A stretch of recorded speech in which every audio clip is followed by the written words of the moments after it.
conversation. What is? Favorite moments? Yeah. Yeah. What is your favorite moment at an event?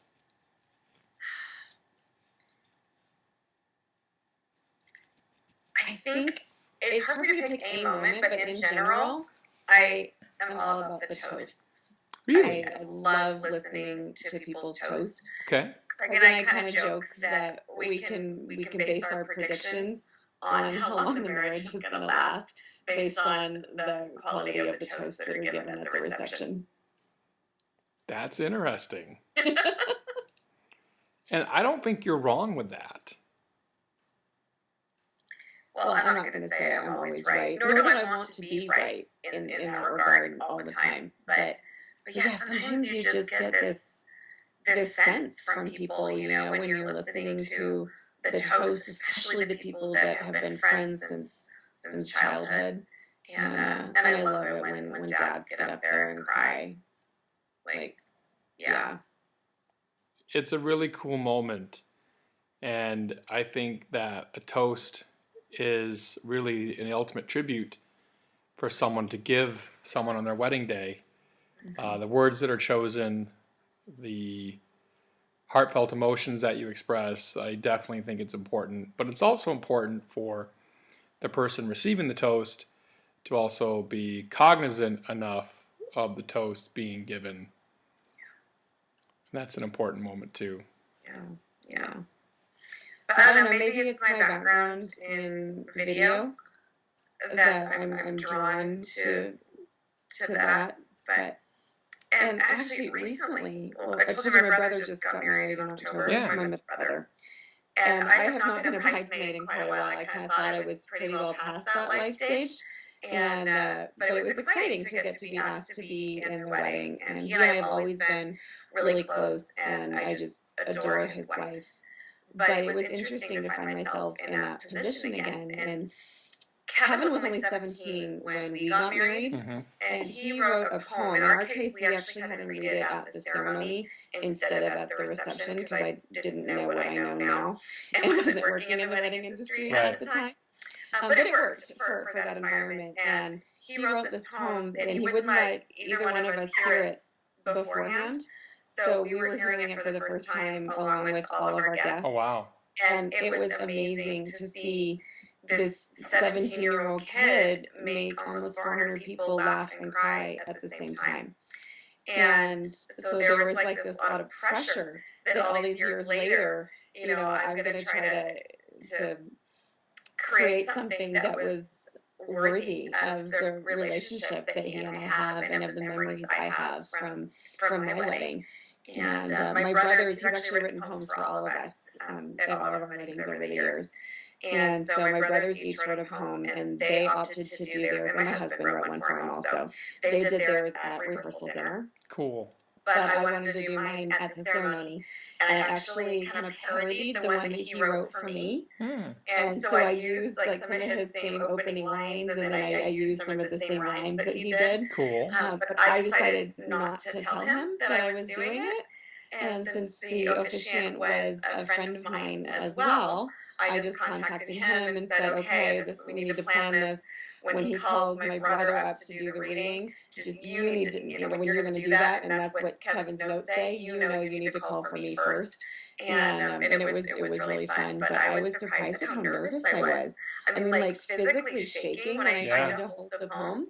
And then when I did my kind of more impromptu toast, I mean, I had my points planned out for like a more traditional storytelling toast at the reception, I was fine. But there was something about the emotion of being in that moment and reading it, and it gave me a new perspective because it's been so long since I've been on that side. And usually it's just me watching through the video camera or prepping somebody with a microphone and just listening. And it was good to be on the other side again.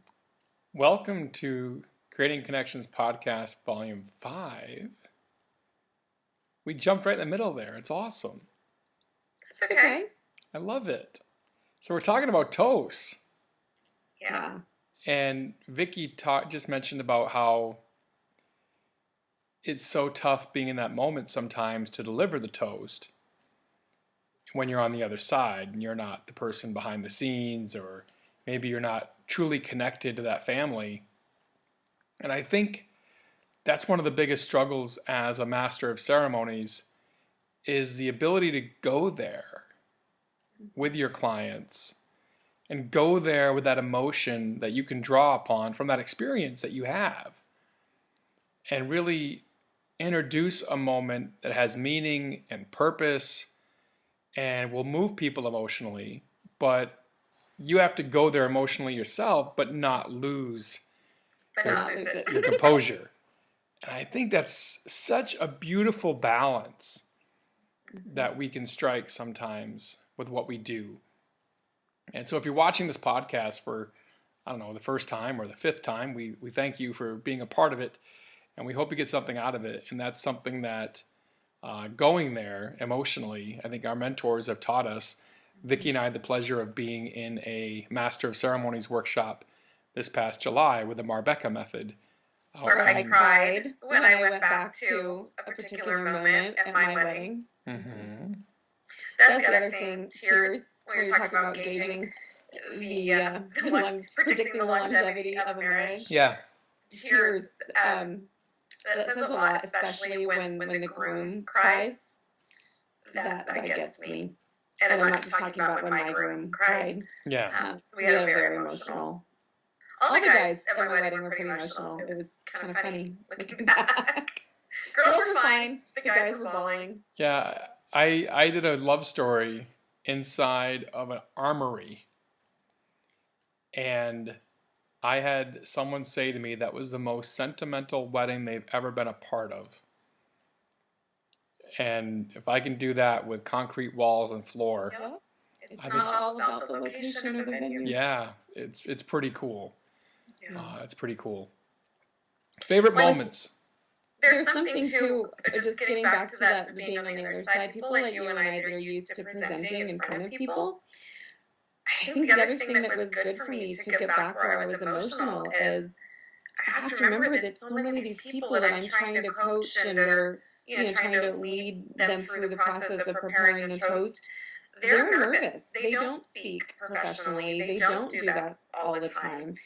And it took me being in a really emotional situation. And it wasn't that I was afraid of the speaking. I was just emotional because this was my last little brother to get married. Yeah. And but it was good. It was healthy, and it helped me remember, oh yeah, this is probably a lot of what my clients' bridal party parents, etc., are feeling.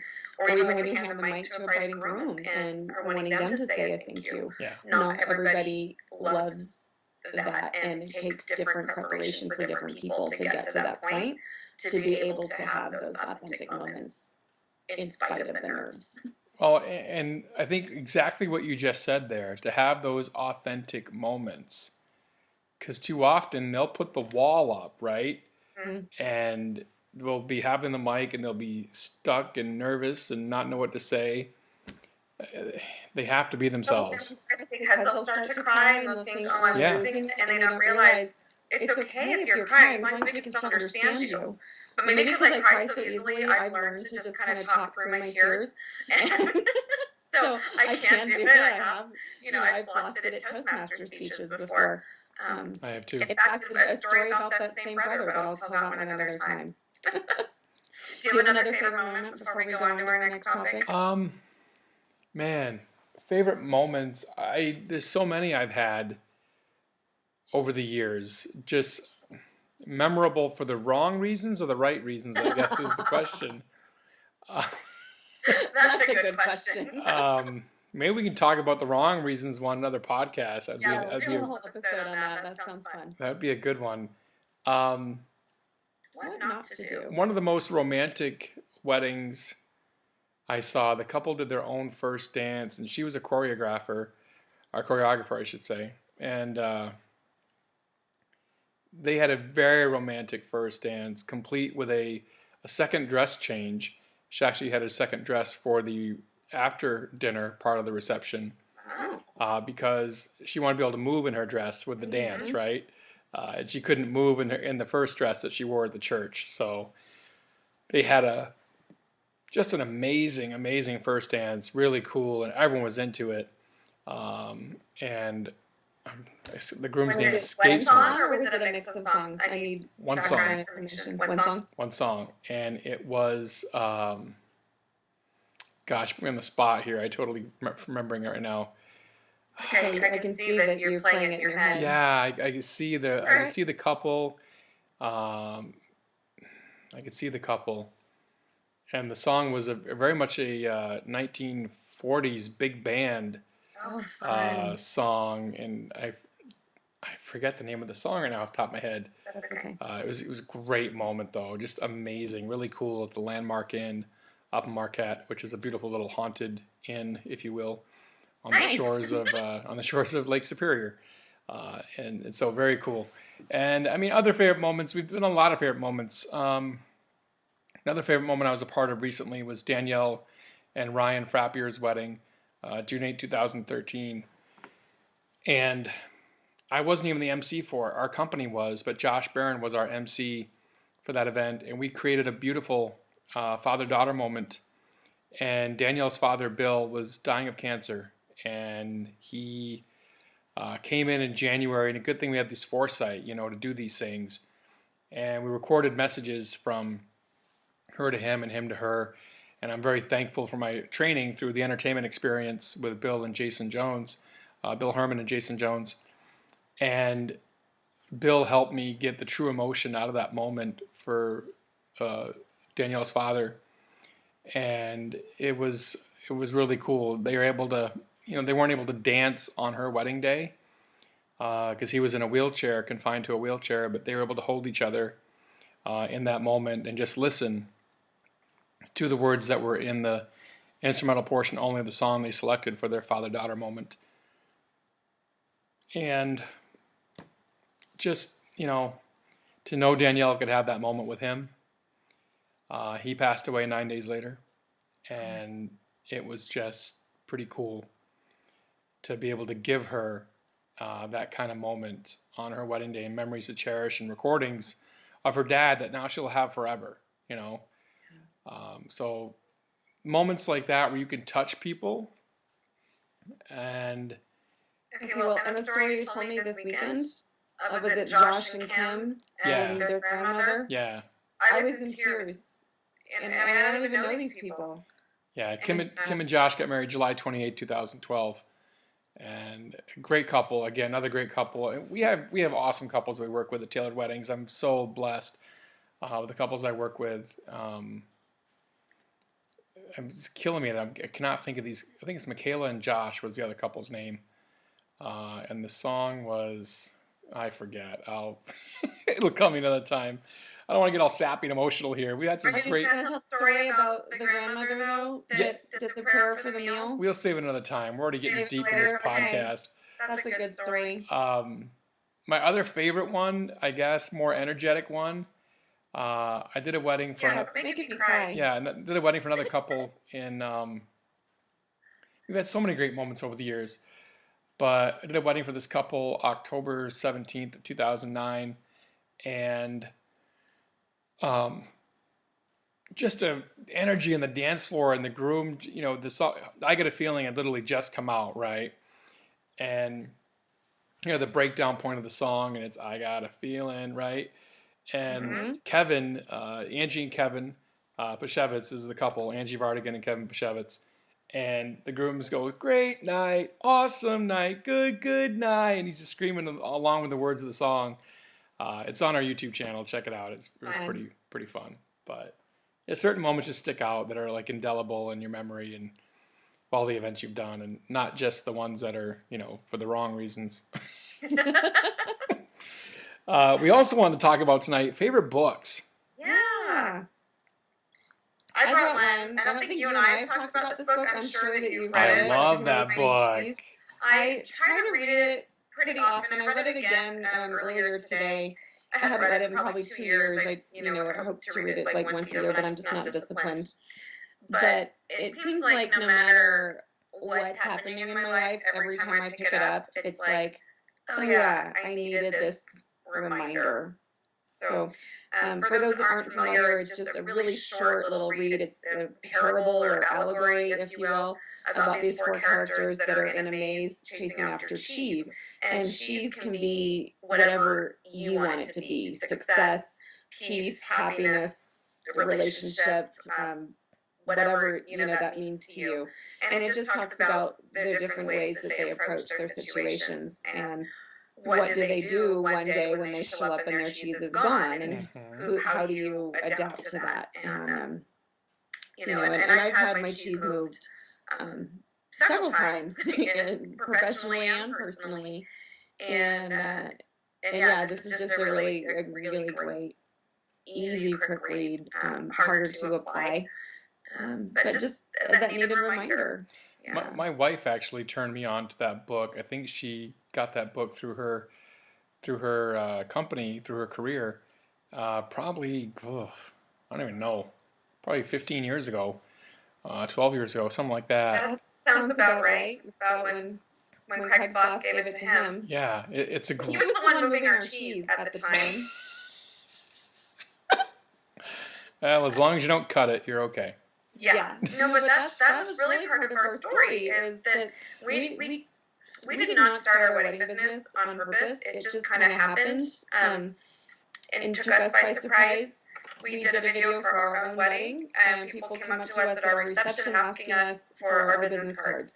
Because in '96, nobody had seen those, slideshow videos that were animated like what we did. Right. And it was a part-time thing, and he always had a day job, and he had just changed jobs to move to a job that was a little bit closer to our home in the Bay Area, and cut his commute by about 45 minutes, which as a young pregnant wife and new mother, that was a good thing. And he'd been at this new company for 4 weeks and came home and said, "Hey, the owner of the company just announced that they're relocating the whole company to Reno." And I just looked at him and went, "Oh, that's too bad. You kind of like that job. How long do you have to find a new one?" And I wasn't being sarcastic. I just, we had a 6-month-old. I was 3 months pregnant. I was not interested in moving to a new city, away from the support network that we had personally, professionally, with family. Right. Not interested. We spent the next 6 months in counseling, moved here the following May.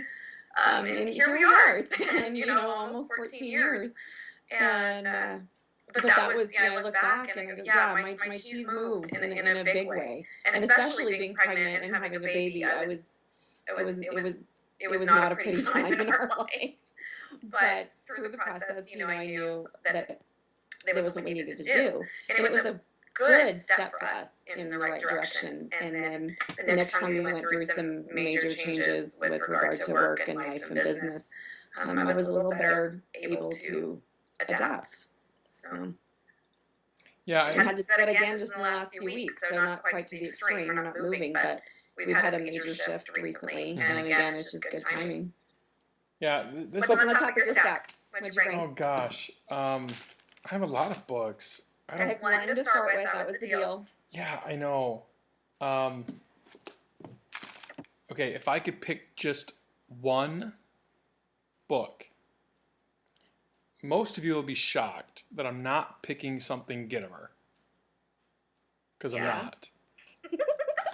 Because then how could you pick just one, though? Well, that's the thing. But one of my favorite books, and I actually need to go back and reread this, but I really love this book. That's not my book. It's not your book. I thought you were going to pick my book. No, this is The Ultimate Sales Machine by Chet Holmes. I read this book probably 4 or 5 years ago now, and I picked it up and I read it and I was like, holy crap, you got to be kidding me. And even flipping through this book right now as I'm doing, you can see, pages just, turned and dog-eared and notes, written down in the actual book itself. And, I love this. The notes I made in this book were just amazing notes. And if you're looking for one book to really kind of jumpstart your business and turbocharge your business right now, seriously, The Ultimate Sales Machine. It's just a great book. I remember when you do that and you shake it. Let us see the front. There you go. Ultimate Sales Machine, So, Chet Holmes. when you first read that, was that kind of what steered you toward the path to become the sales expert that we all know now? Was that a part of the beginning of that push? Yeah, Gitomer was really the beginning of that push. Gitomer really was the push for me for that. But there were other books that really launched that for me too. Back when I was literally selling cars, believe it or not. This was a big book for me. How to Sell Anything to Anybody by Joe Girard. Joe Girard, you know who Joe Girard is? That picture, though, that's just exactly the right picture for... Sorry. Do you know who Joe Girard is? No. Joe Girard is listed in the Guinness Book of World Records as the world's greatest salesman. True story. Wow. Yep. How did they measure that? They measured that by, I believe, the number of sales he's had in his industry. And I'm not sure exactly how did they specifically get to that distinction, but he is listed in there. And this book, How to Sell Anything to Anybody by Joe Girard, is definitely more of a 1970s old school sales that really doesn't apply in today's world. However, what does apply to today's world is how Joe took care of his customers. That's the difference. And maybe his sales tactics and his closing tactics are very much old school 1970s and doesn't apply today at all. But how he took care of his customers. He would literally drive by. He got referrals because he would drive over, pick up someone's car on his way to work, leave them his car, take their car into the shop, get it taken care of, and needed an oil change or a detail or whatever it needed. And then he would, at the end of the day, take that car home to that person and leave their car and pick up his own car. So the customer service aspect. Okay, and that brings me to my next book that I wanted to talk about, but I don't have it because I can't show it because I think I loaned it out and I can't find it. It's Larry Williams, Customer Service A to Z. Actually, I have that sitting right over there. Love you, Larry. No, I wanted to talk about Mark Sanborn's book, The Fred Factor. Okay. Are you familiar with The Fred Factor? No, I haven't read that book yet. It's another pretty short read, but basically Mark's mailman was named Fred. And he was just this guy that went completely out of his way to be the absolute best mail carrier that he could be.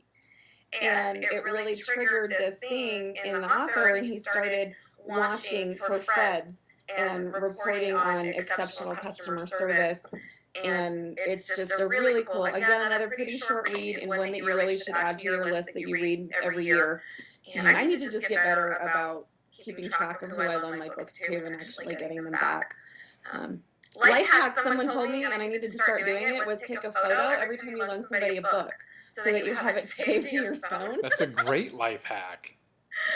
I love that idea. Yeah, and then you can remember, oh yeah, okay, that's who I loaned that to. So I think we're out of time right now. Fred Factor by Mark Sanborn. We're out of time for today, but I do like this idea of covering at least one or two books.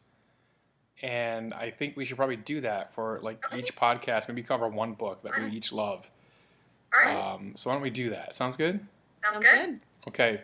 Mitch Taylor, Gitomer Certified Advisor, and Vickie Musni, Certified Personality Trainer. And we've got some great things coming up a little bit later on this year. You want to find us in Albany, New York. Yes, can't wait. Monday, November 2nd. And actually going to be Saratoga, New York, I believe is where we're going to be. Okay. But check out the easy for me to say, the Adirondack Albany Wedding Association. You did that well. I was not even going to try. I totally will try. AAWA. And we'll see you out there in New York in November. Come check us out there. You'll be in Reno before then. Yes, I will be in Reno. You'll be in Reno in May. In May. So if you want to come join us, and we're speaking at what conference?